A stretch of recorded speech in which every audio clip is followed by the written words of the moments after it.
जय हो पुरुषोत्तम श्री राम की जय हो। श्री रामचरितमानस बालकांड में 5वां विश्राम के आगे। जय श्री राम। सुनु मुनि कथा पुनीत पुरानी, जो गिरजा प्रति शंभु बखानी। विश्व विदित एक के कई देशु, सत्य के तुतः बसई नरेशु।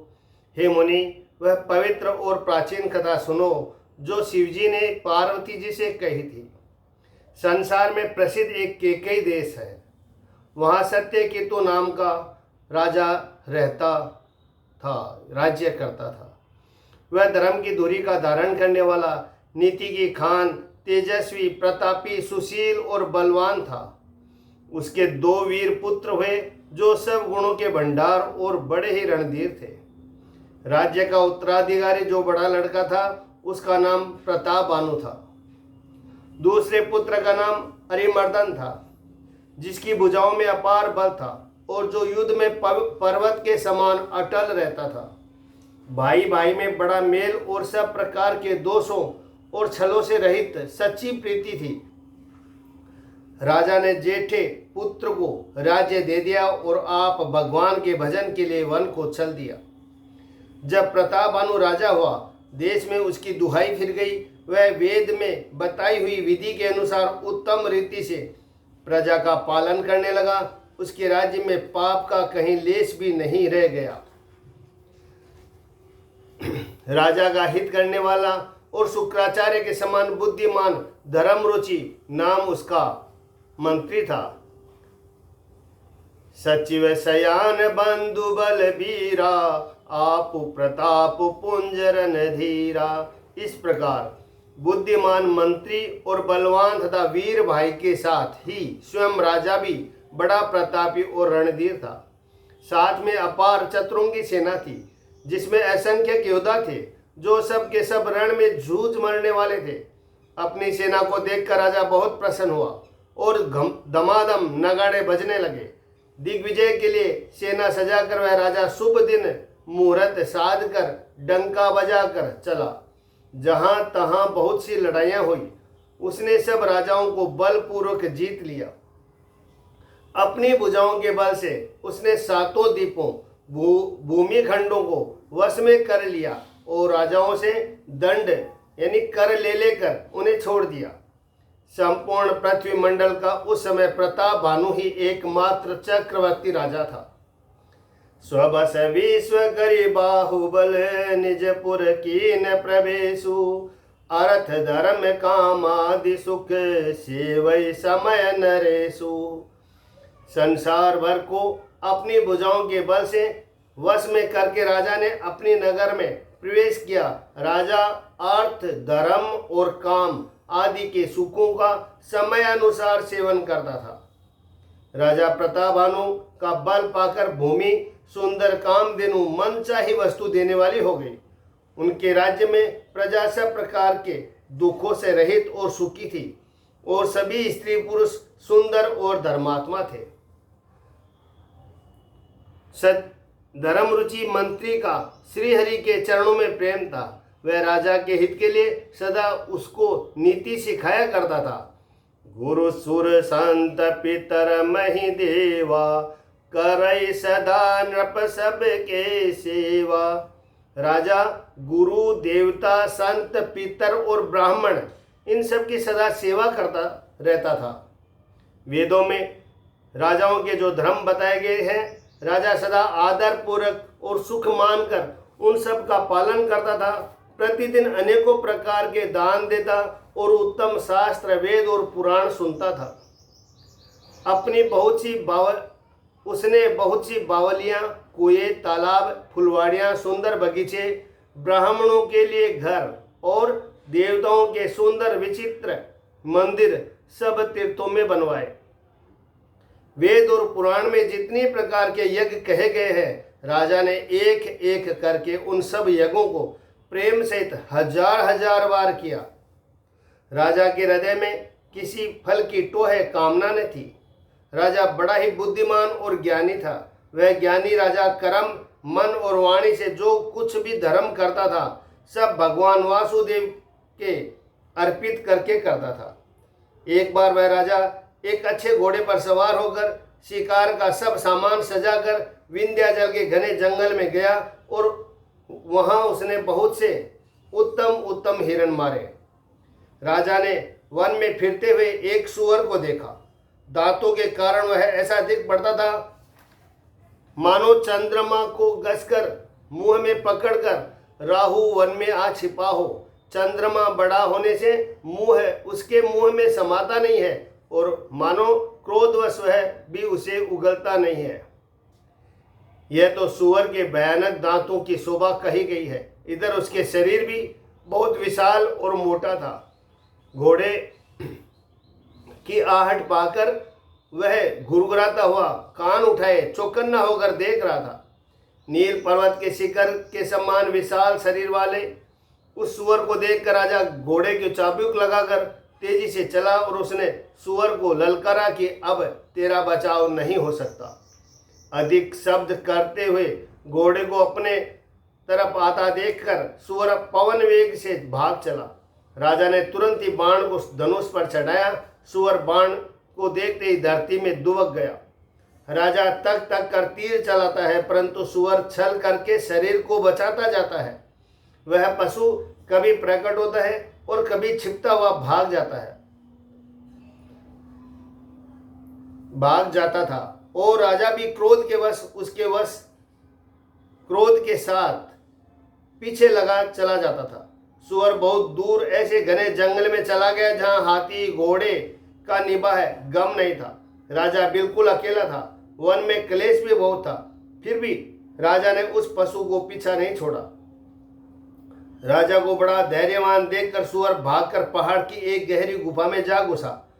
उसमें जाना कठिन देखकर राजा को बहुत पछताकर लौटना पड़ा, पर उस घोर वन में वह रास्ता भूल गया।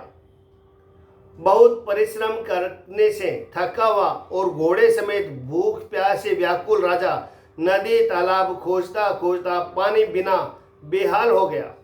वन में फिरते फिरते उसने एक आश्रम देखा। वहां कपट से मुनि का वेश बनाए एक राजा रहता था, जिसका देश राजा प्रताप भानु ने छीन लिया था और जो सेना को छोड़कर युद्ध से भाग गया था। प्रताप भानु का समय यानी अच्छे दिन जानकर और अपना कुसमय यानी बुरे दिन अनुमान करके उसके मन में बड़ी गलानी हुई। इससे वह न तो घर गया और न अभिमान होने के कारण राजा प्रताप भानु से ही मेल किया। ऋष उर मारि रंग जिमि राजा विपन बसई तापस के साजा। दरिद्र की भांति मन में ही क्रोध को मारकर वह राजा तपस्वी के वेश में वन में रहता था। राजा प्रताप भानु उसी के पास गया। उसने तुरंत पहचान लिया कि यह प्रताप भानु है। राजा प्यासा होने के कारण व्याकुलता से उसे पहचान नहीं सका। सुंदर वेश देखकर राजा ने उसे महामुनि समझा और घोड़े से उतरकर उसे प्रणाम किया, परंतु बड़ा चतुर होने के कारण राजा ने उसे अपना नाम नहीं बतलाया। राजा को प्यासा देखकर उसने सरोवर दिखला दिया। हर्षित होकर राजा ने घोड़े सहित उसमें स्नान और जलपान किया। सारी थकावट मिट गई। राजा सुखी हो गए।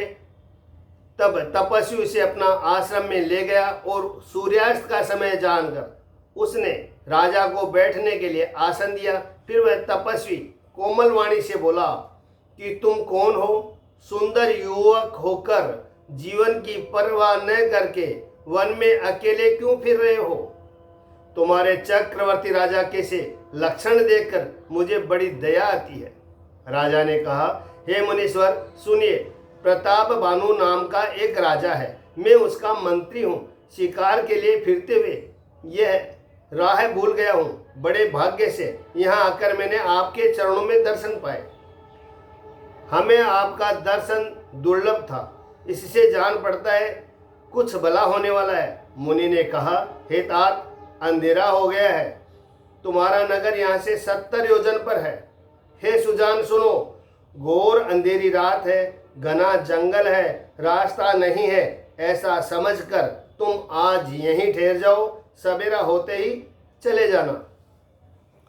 तुलसी जसी भवतव्यता तैसी मिलई सहाय, आपनु आवई ताहि पही ताहि तहाँ ले जाई। तुलसीदास जी कहते हैं कि जैसी भवितव्यता यानी होनहार होती है, वैसी सहायता मिल जाती है। या तो वह आप ही उसके पास आती है या उसको वहाँ ले जाती है। हे नाथ, बहुत अच्छा, ऐसा कहकर उसकी आज्ञा सिर चढ़ाकर घोड़े को वृक्ष से बांधकर राजा बैठ गया। राजा ने उसकी बहुत प्रकार से प्रशंसा की और उसके चरणों की वंदना करके अपने भाग्य की सराहना की। फिर सुंदर कोमल वाणी से कहा, हे प्रभु, आपको पिता जानकर मैं ठिठाई करता हूँ। हे मुनीश्वर, मुझे अपना पुत्र और सेवक जानकर अपना नाम यानी धाम विस्तार से बतलाइए। राजा ने उसको नहीं पहचाना, पर वह राजा को पहचान गया था। राजा तो शुद्ध हृदय था और वह कपट करने में चतुर था। बैरी पुनि छत्री पुनि राजा, छल बल कीन चह निज काजा। एक तो बैरी, फिर जाति का क्षत्रिय, फिर राजा। वह छल बल से अपना काम बनाना चाहता था। समुझ राज सुख दुखित अराती, आवा अनल इव सुल गई छाती। सरल बचन नृप के सुनि काना, बैर संभार हृदय हरसाना। वह शत्रु अपने राज्य सुख को समझ करके समरण करके दुखी था। उसकी छाती कुम्हार के आंव की आग की तरह भीतर ही भीतर सुलग रही थी। राजा के सरल वचन कान से सुनकर अपने बैर को याद करके वह हृदय में हर्षित हुआ। वह कपट में डूबोकर बड़ी युक्ति के साथ कोमल वाणी बोला, वह अब हमारा नाम भिखारी है, क्योंकि हम निर्धन और अनिकेत यानी घर द्वारहीन है। राजा ने कहा, जो आपके सदृश विज्ञान के निधान और सर्वदा अभिमान रहित होते हैं, वे अपने स्वरूप को सदा छिपाए रखते हैं, क्योंकि कुवेश बनाकर रहने में ही सब तरह का कल्याण है। प्रकट संत वेश में मान होने की संभावना है और मान से पतन की। इसी से तो संत और वेद पुकार कर कहते हैं कि परम अकिंचन सर्वदा अहंकार, ममता और मान रहित ही भगवान को प्रिय होते हैं। आप सरीखे निर्धन, भिखारी और गृहहीनों को देखकर ब्रह्मा और शिव जी को भी संदेह हो जाता है कि यह वास्तव में संत है या भिखारी। आप जो हो सो हो, अर्थात जो कोई भी हो, मैं आपके चरणों में नमस्कार करता हूँ। हे स्वामी, अब मुझ पर कृपा कीजिए। अपने ऊपर राजा की स्वाभाविक प्रीति और अपने विषय में उसका अधिक विश्वास देखकर सब प्रकार से राजा को अपने वश में कर अधिक स्नेह दिखाता हुआ वह कपट तपस्वी बोला, हे राजन सुनो, मैं तुमसे सत्य कहता हूं, मुझे यहाँ रहते बहुत समय बीत गया। अब लगी मोहिन मिले को में जनावों काहू, लोक मान्यता अनल सम कर तप कानन दाहू। अब तक न तो कोई मुझसे मिला और न मैं अपने को किसी पर प्रकट करता हूँ, क्योंकि लोक में प्रतिष्ठा अग्नि के समान है, जो तप रूपी वन को भस्म कर डालती है। तुलसीदास जी कहते हैं कि तुलसी देखी सुबेश भूलहि, मुडन चतुर नर, सुंदर के कही पेखु बचन, सुधा सम असन अहि। तुलसीदास जी कहते हैं कि सुंदर वेश देखकर मुड नहीं, मुड तो मुड ही है, चतुर मनुष्य भी धोखा खा जाते हैं। सुंदर मोर को देखो, उसका वचन तो अमृत के समान है और आहार सांप का है। कपट तपस्वी ने कहा, इसी से मैं जगत में छिपकर रहता हूँ, श्री हरि को छोड़कर किसी से कुछ भी प्रयोजन नहीं रखता। प्रभु तो बिना जनाए ही सब जानते हैं, फिर कहो संसार को रिझाने से क्या सिद्धि मिलेगी। तुम पवित्र और सुंदर बुद्धि वाले हो, इससे मुझे बहुत ही प्यारे हो और तुम्हारी भी मुझ पर प्रीति है और विश्वास है। हे तात, अब यदि मैं तुमसे कुछ छिपाता हूँ तो मुझे बहुत ही भयानक दोष लगेगा। ज्यों ज्यों वह तपस्वी उदासीनता की बातें कहता था, त्यों राजा को विश्वास उत्पन्न होता जाता था।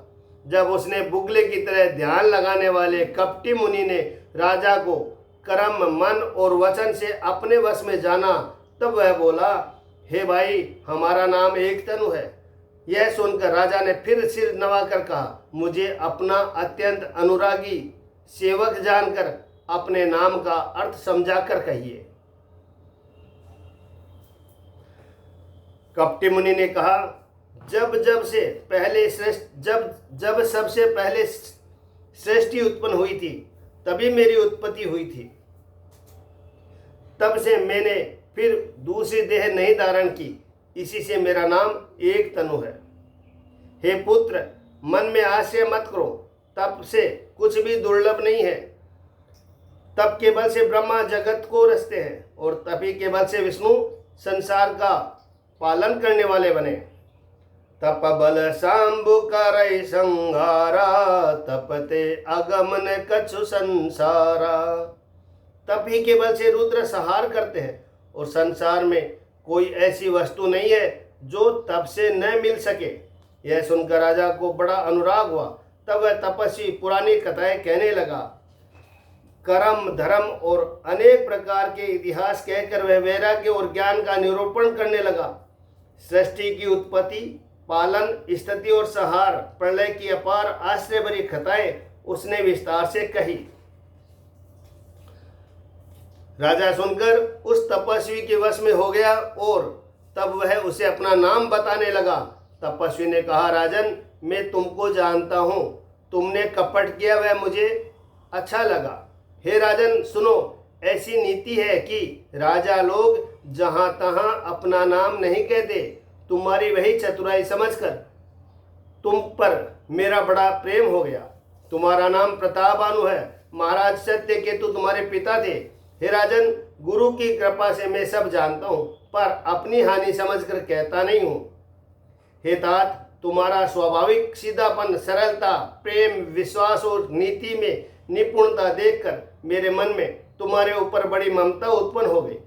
इसीलिए मैं तुम्हारे पूछने पर अपनी कथा कहता हूँ। अब मैं प्रसन्न हूँ, इसमें संदेह न करना।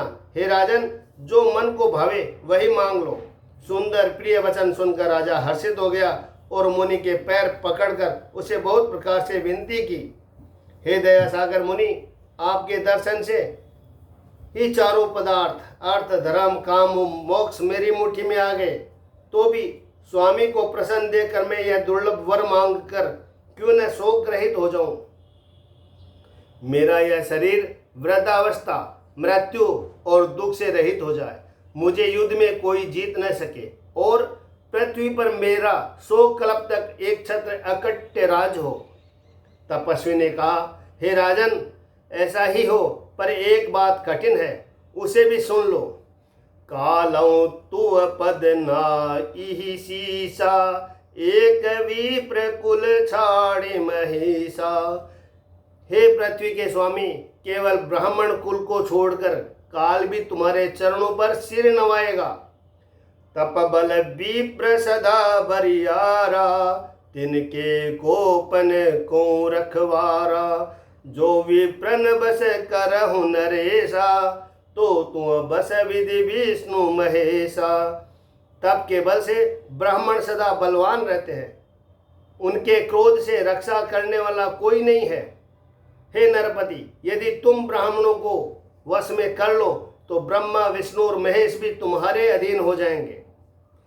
चलन ब्रह्म कुल सर बरियाई, सत्य कहूँ दूं बुझा उठाई।